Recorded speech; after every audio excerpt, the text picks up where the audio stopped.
Assalamualaikum. Bismillahirrahmanirrahim. Dalam video ini saya cuba untuk kongsikan 10 tips untuk jemaah-jemaah yang akan berangkat ke Kota Suci, terutamanya bermula pada Mac, dan semoga video ini akan menjadi panduan. Dan untuk makluman anda, saya bersama ibu saya telah pun selamat kembali daripada Kota Suci, itu pada 21 Mac yang lalu, di mana kami berangkat bersama dengan grup Andalusia Travel and Tours pada 9 Mac. Alhamdulillah waktu itu nak berangkat, kerajaan Saudi baru saja mengangkat di mana jemaah-jemaah tidak perlu lagi untuk melakukan PCR sebelum terbang ke Saudi. Dan kita nak ceritalah, saya nak kongsi 10 tips boleh menjadikan panduan untuk anda supaya anda tidak terlepas pandang. Dan seperti anda lihat kat video kat atas, saya dah buat beberapa video panduan bermula daripada Mekah, perjalanan daripada airport ke Saudi, dan juga di Madinah, dan juga beberapa tempat yang kami ziarah sepanjang saya dan juga jemaah grup tu berada di Madinah dan juga di Kota Suci. Jom kita pergi kepada tips kita, ataupun 10 tips atau perkara yang anda harus bersedia sebelum terbang. Yang pertama iaitu ilmu. Di mana sebelum anda berlepas ke Kota Suci, haruslah anda memperkemaskan diri anda, mempersiapkan ilmu untuk melakukan umrah, terutamanya sebelum meninggalkan rumah, dan juga peraturan-peraturan umrah. Benda tu mudah saja. Saya beli satu buku, anda boleh lihat dekat sini, di mana buku tu mak saya beli melalui Shopee, dan saya beli di kedai di Kuala Lumpur. Sebelah saja mana kedai tu nama Bin Daud. Murah saya dalam RM21, dan anda boleh gunakan buku tu sebagai panduan, kerana buku tu saya suka dia satu persatu sangat-sangat lengkap dan juga tersusun dan memudahkan untuk panduan jemaah-jemaah. Selebihnya saya ada letak link dekat bawah ni, di mana ilmu-ilmu sebelum menunaikan umrah. Dan yang kedua ni memang penting, kita nak tahu berapa duitkah yang kita harus bawa sekurang-kurangnya. Okey, sekurang-kurangnya berapa yang kita harus bawa. Okey, kita kupas untuk yang nombor 2 ni. Yang pertama, anda sampai saja anda perlukan lebih kurang RM90, di mana SIM card yang mula-mula saya sampai di Saudi, kita terpaksa beli SIM card Saudi untuk membolehkan kita menggunakan apps yang diwajibkan untuk kita masuk ke membuat umrah, permit untuk buat tawaf dan sa'i, dan juga permit untuk masuk ke Raudah. Jadi tanpa SIM card Saudi anda takkan dapat permit. Jadi anda harus beli SIM card yang mula-mula sampai je, beli SIM card dulu. Lebih kurang RM92 untuk 10 GB. Bagi saya banyak menggunakan data, dan selepas 5-6 hari data tu habis, dan kami top up lagi dengan RM80. So lebih kurang dah habis RM160 untuk SIM card sahaja. Okey, yang kedua, keperluan lain kewangan adalah anda simpan siap-siap untuk kos PCR, kerana di Saudi buat setakat ini sehingga 27 Mac ni, PCR sebelum berlepas balik ke Malaysia diwajibkan, di mana anda akan dikenakan charge di Saudi RM140. Jadi simpan siap-siap, jemaah-jemaah sekalian, simpan siap-siap RM140 sebelum anda melakukan apa-apa perbelanjaan, shopping apa, dah simpan siap-siap. Jadi SIM card dah. Yang kedua, PCR sebelum pulang, sebab PCR akan dibuat sehari sebelum pulang ke tanah air. Dan yang ketiga, ia agak penting, tetapi mungkin ada nak basuh sendiri, iaitu Dobi. Bagi saya lebih gemar menggunakan Dobi kerana dia siap kering, memudahkan kita, tak payah nak basuh-basuh. Kalau kita nak basuh sendiri boleh, tapi agak lambatlah nak kering, sebab kita basuh dan jemur dalam air je. Mungkin ada yang menggunakan hair dryer, yang rajin boleh, tapi saya mengambil keputusan untuk menggunakan perkhidmatan Dobi, di mana Dobi yang kos yang saya gunakan untuk seorang lebih kurang RM40 sekali Dobi, di mana untuk saya sendiri dia charge lebih kurang RM20 1 kilo, termasuk lipat dan semasuk kering lah. Jadi dua kali saya gunakan, 3 kali, lebih kurang 3 kali, lebih kurang RM120 kita kena simpan untuk kos Dobi. Itu baju saja.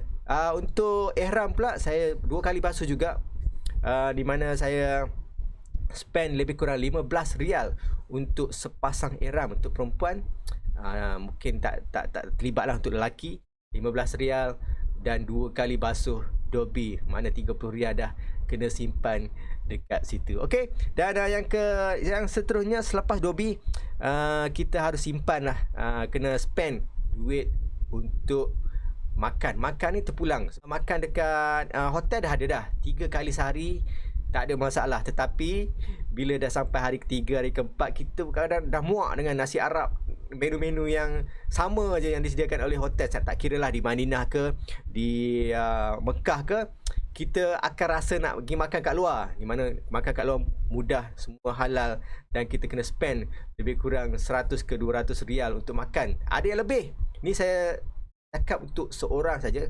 Contoh nak makan roti canai dalam RM5, nak makan air buah dalam RM5, teh ais pun, teh tarik pun lebih kurang RM5. Baiklah, seterusnya, selepas makan, kita boleh simpan duit untuk ziarah. Saya tahu setiap orang ataupun setiap jemaah-jemaah ada pakejnya tersendiri, tetapi tidak semua dimasukkan ke dalam pakej. Under Travel and Tours, dia telah sediakan beberapa ziarah yang wajib, dan selepas itu, contoh bila kita ada masa lapang, mungkin Mutawif akan invite kita, siapa yang nak join boleh join. Ini terpulang kerana mungkin ada makcik-makcik tak larat nak pergi, dia boleh rehat kat bilik ataupun rehat dalam bas. Tetapi kita kena spend lah. Untuk yang mana berminat nak pergi, simpan siap-siap dan bawa duit siap-siap untuk ke ziarah tambahan. Okey, saya maklum kat sini, yang pertama adalah Taif. Taif agak besar, di mana perjalanan dari 1 hari anda kena spend lebih kurang RM180 untuk ke Taif 1 hari, termasuk makan tengah hari. Okey, yang kedua, Jabal Nur ataupun nak pergi ke Gua Hira, murah saja, lebih kurang RM25 seorang, kerana dia dekat saja daripada kota Mekah, dekat saja. Berbaloi, saya rasa berbaloi, tetapi yang mana tak larat, jangan pergilah, sebab memang mengambil masa yang panjang dan juga perlukan kudrat yang baiklah. Dan yang ketiga, untuk di Madinah, saya spend lebih kurang RM60 untuk satu orang untuk ziarah luar, mana kita melawat lebih kurang lebih pada 10 tempat, dan memang berbaloi di tempat-tempat yang menjadi persinggahan Rasulullah.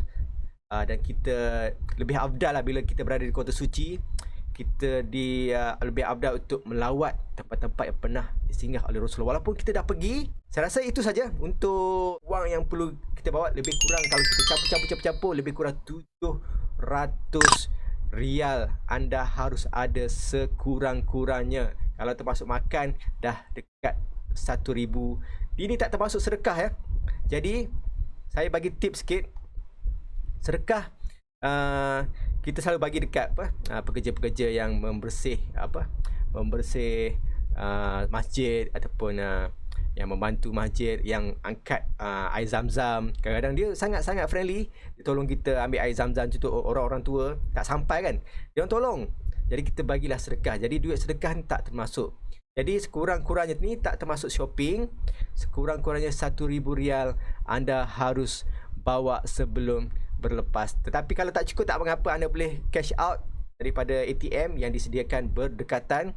ATM dia akan charge lebih kurang RM12 untuk sekali withdraw, dan juga anda boleh tukar duit dekat money changer. Tapi saya tak galakkan, kerana di money changer agak mahal dia punya charge rate, dan juga RM1,000 kita akan dapat 890 di Google. Tetapi di sana dia hanya bagi RM800 saja untuk RM1,000. So jadi agak mahal, dan saya rasa lebih baik anda bawa siap-siap daripada Malaysia, dan juga anda boleh withdraw daripada ATM machine. Dan mungkin sesiapa yang nak buat akikah, bolehlah spend lebih kurang RM400 untuk seekor kambing. Alhamdulillah, saya telah membuat untuk anak lelaki saya 2 kambing. Itu RM800 dispendkan siap-siap untuk berbelanja di kota Mekah untuk buat akikah. Jadi RM1,000 untuk cover SIM card, PCR, Dobi, ziarah dan juga makan. Dan selebihnya shopping tak masuk. Shopping memang terpulang kepada, saya tak masuk sini ya. Tetapi bila kita dah sampai di Bumi Barakah ni, memang ustaz dah cakap, siapa-siapa je yang sampai akan rasa nak shopping kerana keberkahan di bumi, di tanah suci. Kita akan rasa nak shopping untuk sanak saudara dan juga sahabat handai di Malaysia. Okey, itu adalah 2 tip. Yang pertama tadi kita dah pergi kepada ilmu. Yang kedua, kita dah sentuh tentang berapa duit yang nak bawa. Yang ketiga, tentang pakaian. Okey, pakaian ni macam biasalah untuk pakaian ihram, pakaian ke masjid yang kita akan gunakan setiap hari nak pergi ziarah. So itu biasa, dan selebihnya saya suka untuk menasihatkan supaya kita bawa hanger. Sebab sampai di sana ada setengah hotel hanger dia tak boleh nak cabut, dia macam melekat dekat situ kan. Jadi kita bawalah hanger lebih sikit untuk memudahkan kita. Contoh jubah kan, kalau kita duk berlipat mungkin tak cantik. Jadi kita bawalah hanger, mudah. Kalau kita basuh sendiri pun mudah nak hang dalam bilik air supaya dia cepat kering. Yang kedua, kita ada selipar. Selipar tu untuk ke masjid lah. Dan selipar tu kalau yang lelaki beli siap-siap yang kuat lah. Sebab ada yang nak pergi memanjat Jabal Nur lah, Jabal Rahmah lah. Memang selipar biasa ni mudah terlucut dan membahayakan untuk kita mendaki. Jadi bawa slipper yang terbuka tumit dia, ibu jari ni, supaya kita boleh buat umrah dan juga boleh buat untuk berjalan-jalan. Beli slipper yang sesuai. Dan saya nasihatkan untuk perempuan ataupun yang memakai kasut, supaya kasut tu bukan terlalu baru. Macam beli pada 2-3 hari lepas terus nak fly ke umrah, dia akan membuatkan anda melecet ya. So mak saya dah kena dah kat ibu jari dia pakai slipper yang agak baru. Tak adalah baru sangat, dia pakai slipper yang agak baru dan kaki dia sedikit melecet dah. Okay, so nasihatkan pakai dulu, mungkin seminggu 2 minggu pakai dulu slipper tu sebelum berlepas ke umrah. Dan selebihnya adalah jaket. Yes, jaket ni saya bawa 3 jaket khas untuk pergi ke masjid, kerana waktu pagi memang sejuk dan setengah lokasi memang memerlukan jaket. So kita standby dalam bag. Ada tempat yang panas yang tak perlukan jaket, dan tengok waktu, tapi kita just standby je jaket untuk lelaki dan wanita. Dan juga glove standby siap, kerana ada grup yang pergi ke Madinah baru-baru ini, tiba-tiba suhu drop kepada 10 degree dan memaksa dia tak bawa jaket langsung, memaksa dia beli glove dan juga beli jaket untuk menahan kesejukan. Jadi kalau kita dah bawa siap-siap, kita tak perlu beli, kerana jaket tu mungkin kita pakai bila perlu saja dan bila keadaan memaksa saja. Jarang kita pakai jaket di sana, kerana kecuali pada musim yang betul-betul sejuk. Itu adalah tip yang ketiga. Tip yang keempat, persediaan yang keempat adalah ubatan. Okey, yang pertama adalah vitamin lah. Vitamin yang kita boleh makan hari-hari, kerana di sana kita akan bercampur dengan pelbagai manusia. Dah tak ada jarak, ada banyak batuk sana, banyak bersin sini. Mereka pun tak pakai mask dengan sempurna. Jadi kita kena protect diri kita. Protectlah, belilah vitamin C, zinc dan juga vitamin D yang soluble ke tak kisah, asalkan bawa. Dan juga bawalah ubat-ubatan lain, ubat demam, ubat sesama, Vaseline, dan juga yang lain yang luka lah. Kalau ada yang luka lah, itu adalah ubat-ubatan basic yang perlu bawa. Selain jika anda memang setiap hari makan ubat, cuma macam-macam dan makan ubat darah tinggi, jangan lupa bawa. Make sure bawa, jangan tinggal. Okay. Dan yang kelima, sebelum kita berlepas ke umrah, kita nasihatkan untuk mengambil insurans. Mungkin ada package daripada agensi lain, dia dah termasuk insurans. Andalusia pun dah ada insurans, tetapi kita dinasihatkan untuk mengambil insurans extra. Macam saya ambil insurans untuk AIG dan dia ada extra cover lah. Jadi kalau ada kemalangan ataupun terkena COVID dan kita tak boleh balik, di cover dekat tu. Ataupun jadual berubah dan kita kena bayar kos, dan benda tu sangat-sangat penting. Jangan lupa insurans tu saya ambil tak mahal pun, RM155 untuk AIG.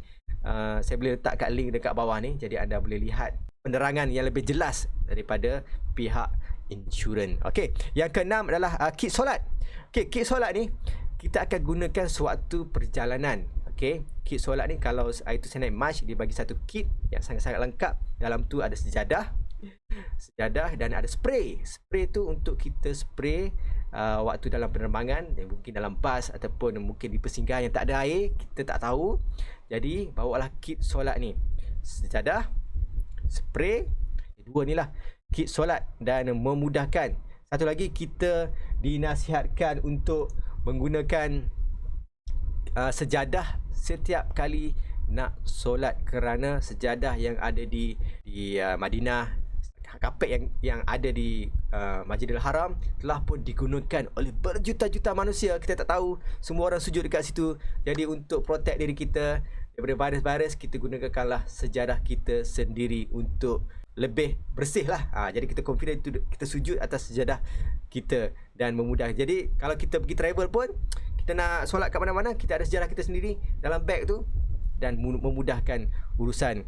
Dan seterusnya, activate card bank. Yes, activate card bank. Sebelum berlepas card bank, setiap card bank, Maybank ke, CIMB ke, anda harus call bank ataupun boleh buat secara online, activate card tu supaya boleh digunakan di luar negara. Jika tidak, anda tak boleh keluarkan duit daripada luar negara.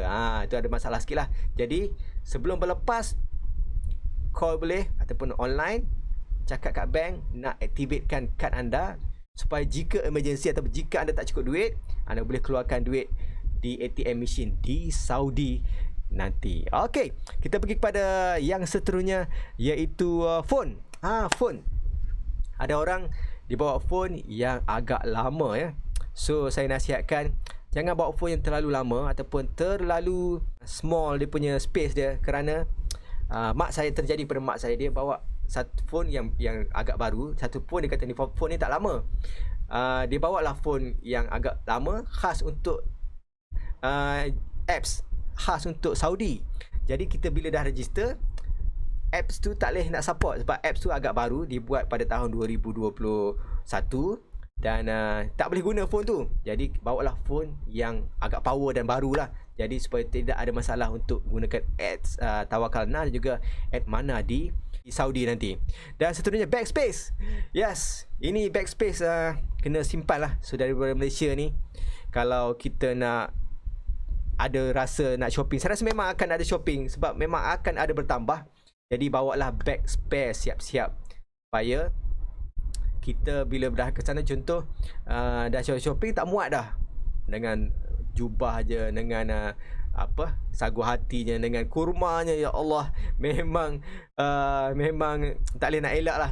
Mak saya tu pergi dengan lebih kurang 25 kilo dan balik 47 kilo bertambah, dan terpaksa beli satu beg RM5 tu dan wrap siap-siap untuk pulang ke Malaysia. Jadi bawalah extra bag. Mungkin beg dalam beg, bila dah sampai sana keluarkan beg kecil tu, dan mungkin boleh membantu anda dan tak payah beli beg dekat Saudi. Saya nampak banyak makcik-makcik yang ada mungkin cucu ramai ke teringat kan, beli lepas tu tak muat, terpaksa tambah beg baru.